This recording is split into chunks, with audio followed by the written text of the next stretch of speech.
तो जय हिंद दोस्तों, जय भारत, जय बिहार। आप सभी दोस्तों का इस क्लास में बहुत बहुत स्वागत है। कल के लेक्चर में, कल के क्लास में हमने देखा था आपके क्लास 10th का जो संस्कृत पाठ्य पुस्तक पंचमा पाठ है, जो 5वां अध्याय था, उसमें हम 5 श्लोक था, तो उसमें 3 श्लोकों का अर्थ सहित मैंने पूरा विस्तार से आपको एक एक चीज को समझाया था। और आज के इस क्लास में हम सभी देखेंगे जो 2 श्लोक बच गए हैं उनका कंप्लीट अर्थ, और इसके बाद हम इसमें आने वाले मतलब जितने जो ऑब्जेक्टिव है, जो आपके बोर्ड 2026 में मतलब पूछे जाने की संभावना सबसे अधिक है, उन सभी सवालों पे हम अच्छे तरीके से डिस्कशन करेंगे। तो चलिए देखते हैं ये जो श्लोक चौथा नंबर है, 4 नंबर श्लोक है, वो क्या कहता है। सबसे पहले पढ़ते हैं। लिखा हुआ है, विशाला अस्मदीय धारा भारतीय सदा सेविता सागरई रम्य रूपा वनई पर्वतई निर्झरई भव्य भूति वहंती वीरेशा शुभा चापगाभी। फिर से एक बार पढ़ देते हैं। विशाला अस्मदीय धारा भारतीय सदा सेविता सागरई रम्य रूपा वनई पर्वतई निर्झरई भव्य भूति वहंती वीरेशा शुभा चापगाभी। ये आपका श्लोक है, ये आधुनिक श्लोक है। मैंने बताया था कि भारत महिमा जो आपका पाठ है, इसमें टोटल कुल 5 श्लोक हैं, जिसमें से 2 श्लोक जो हैं, 2 पद्य जो हैं वह पुराण से, और 3 जो है सो आधुनिक काव्य से लिया गया है, जिनमें बहुत सारे कवियों का योगदान है। और मैंने बताया था कि जो पहला आपने पढ़ा था श्लोक, जिसमें था मतलब ये वाला श्लोक था, देवा वाला था। देखिए मतलब कि हाँ, गायंती देवा किल गीतकानी धन्यास्तुते भारत भूमि भाग्य, ये वाला श्लोक था। तो ये वाला जो था विष्णु पुराण से लिया गया था। और दूसरा था अहो अमिशाम किमकारी वाला, जो कि किससे लिया गया था? भागवत पुराण से लिया गया था। उसी तरह से तीसरा आपका आधुनिक मतलब कि काव्य से था, जिनमें आधुनिक कवियों का योगदान है उस श्लोक को मतलब देने में, लिखने में। और यदि मतलब कि मूल रूप से पूछा जाए कि जैसे तीसरा श्लोक मैंने जो लिखवाया था आपके पुस्तक में, इयम निर्मला फिर वत्सला मातृभूमि प्रसिद्धम, तो पूछा जाए किस से लिया गया है, तो आपको सिंपली लिखना है भारत महिमा पाठ से। और फिर यदि वो वाला गायंती देवा किल गीतकानी वाला यदि पूछा जाए, तो वो है आपका विष्णु पुराण से, और जो अहो अमिशाम किमकारी वाला है वो आपका भागवत पुराण से, लेकिन पाठ है आपका भारत महिमा। ठीक, तो चलिए हम लोग चौथा श्लोक विशाला मध्य धारा, ये भी आपको किससे है? भारत महिमा पाठ से। सिंपल है। तो चलिए देखते हैं इसके अर्थ को। मैंने श्लोक तो पढ़ के अब इसके अर्थ को समझा रहे हैं। देखिए, विशाला मध्य धारा भारतीय सदा सेविता सागर रम्य रूपा। लिखा हुआ है कि हमारा देश भारत अति विस्तृत तथा प्राकृतिक संपदाओं से परिपूर्ण है। इसी में देखिए लिखा है, विशाला मध्य धारा भारतीय सदा सेविता सागर रम्य रूपा, यानी हमारा देश जो भारत है वो बहुत ही विस्तृत है, बहुत बड़ा। इसके क्षेत्रफल को यदि आप देखें तो पूरे विश्व में 7वें नंबर पे आता है। समझ जाइए कि 7वें नंबर पे आना कितनी बड़ी बात है। पहले तो यदि देखा जाए तो 6ठे नंबर पे आता है, लेकिन जब से भारत का विभाजन हुआ, बंटवारा हुआ, पाकिस्तान, बांग्लादेश ये सब अलग अलग हो गया, तो थोड़ा सा इसका स्थान 7वां चला गया, वरना तो इससे भी कम होता, तीसरा चौथा पे आता। तो मेरे भाई इतना तो समझ में आ रहा है कि विशाल है कौन? भारत। फिर प्राकृतिक संपदाओं से परिपूर्ण। मैंने कल के लेक्चर में भी बताया था कि भारत में एक तरफ पर्वत है तो 3 तरफ सागर हैं, सागर लहरा रहे हैं, और सागर के अंदर पठार हैं, फिर मतलब पर्वत हैं, और आपको बतला रहे हैं। फिर उसके बाद हिमालय की तरफ तो पर्वत है, और फिर नदियां हैं, फिर नदियों के आजू बाजू आप देखेंगे तो खेत हैं, खलिहान है। फिर उसके बाद आप पहाड़ी इलाकों में चले जाइए तो पेड़ पौधों, जंगलों की, जड़ी बूटियों की कमी नहीं है। फिर पठारी एरिया में चले जाइए, जंगलों की कमी नहीं है। यानी यहाँ पे आपको हर तरह से हर प्राकृतिक छांटा यहाँ मौजूद है, आपको देखने को अवश्य मिलेगा। प्राकृतिक संपदा यहाँ पे पूरा परिपूर्ण है, वही लिखा हुआ है। आगे देखिए, इसके 3 तरफ सागर सदा लहराता रहता है। आप जान रहे हैं कि 3 तरफ, एक तरफ तो बंगाल की खाड़ी है पूरब में, पश्चिम में अरब सागर है, नीचे जो है आपका दक्षिण में कौन है? तो हिंद महासागर है। तो 3 तरफ तो इसके सागर हैं। यह वनों, पर्वतों, झरनों तथा बहती हुई नदियों से सदा सुशोभित है। तो आप जान ही रहे हैं कि भारत में मतलब वन भी है।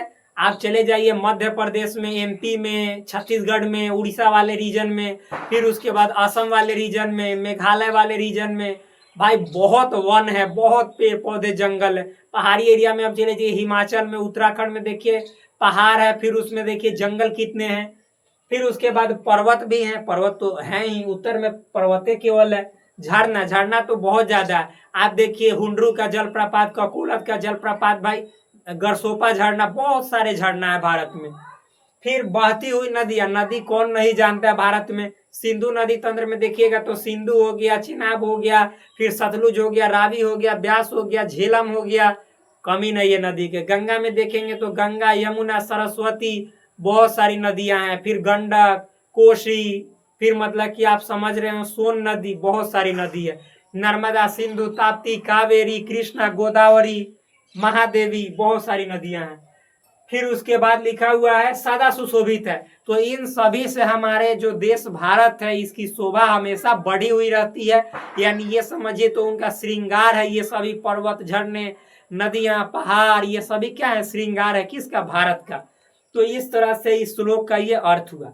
यानी इस श्लोक में देखा जाए तो भारत की जो विशेषताएं हैं, प्राकृतिक विशेषताएं हैं, उसके बारे में बतलाया गया है। अब चलिए हम अगला श्लोक देखते हैं, श्लोक नंबर 5, जो कि आपके पाठ्य पुस्तक जो आपका संस्कृत है इसका लास्ट श्लोक है, 5वां पाठ का। तो चलिए फ्रेंड्स देखिए, ये आपका अंतिम श्लोक है इस चैप्टर का। क्या कह रहा है श्लोक, पहले पढ़ लेते हैं। देखिए लिखा हुआ है, जगत गौरवम भारतम शोभनीयम सदा स्मराभि रे तथा पूजनीयम भवेद देश भक्ति समेशाम जना नाम परादर्श रूपा सदा वर्जनीय। ये आपका श्लोक है, एक बार और पढ़ देते हैं। लिखा हुआ, जगत गौरवम भारतम शोभनीयम सदा स्मराभि रे तथा पूजनीयम भवेद देश भक्ति समेशाम जना नाम परादर्श रूपा सदा वर्जनीय। ये आपका श्लोक है। देखिए इस श्लोक में आपको मतलब किस बात पे चर्चा किया गया है, देशभक्ति। किस पे, देशभक्ति। यानी हमें अपने देश के प्रति कितना हमेशा मतलब कि एक तरह से तत्पर रहना चाहिए, इसकी सुरक्षा के लिए, इसकी रक्षा के लिए, इसके वैभव के लिए, गौरव के लिए हमेशा तैयार रहना चाहिए, इसी के बारे में। यानी देश के लिए आप हमेशा कितनी भक्ति रखते हैं, इस बारे में है ये श्लोक। और ये किससे लिया गया, तो भारत महिमा पाठ से लिया गया है। तो इस तरह से ये आपका 5वां श्लोक है। देखिए चलिए हम इसके अर्थ को देखते हैं।